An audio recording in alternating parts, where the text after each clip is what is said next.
এমন একটা সময় ছিল যে সময় নারীদের কোনো অধিকার ছিল না, প্রতিনিয়ত নারীদের উপর জুলুম করা হতো। একটা নারীকে কখনো তার প্রাপ্ত অধিকার বুঝিয়ে দেওয়া হতো না। কোনো একটা এলাকায় যখন একটা নারী জন্মগ্রহণ করত, তখন ওই নারীকে জিনতা কবরস্থানে দাপন করে দেওয়া হতো। ওই নারীদের কোনো সম্মান ছিল না।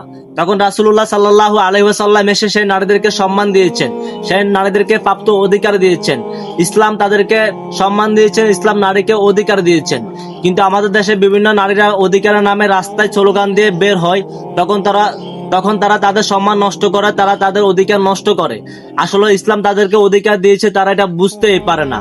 আল্লাহ তো নিজেই বলেছেন, হে নারীরা, তোমরা জাহিলি যুগে বেহাইয়া নারীদের মতো বেপরোয়া ভাবে রাস্তায় চলাফেরা করে তোমরা তোমাদের সম্মানকে নষ্ট করো না। আশা করে আমি আমার বন্ধুদেরকে বুঝাতে পেরেছি।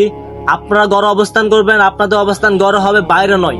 আপনার পর্দায় আপনার অধিকার, আপনার পর্দায় আপনার সম্মান। আশা করে আমার কথাগুলো বুঝতে পারছেন। ধন্যবাদ।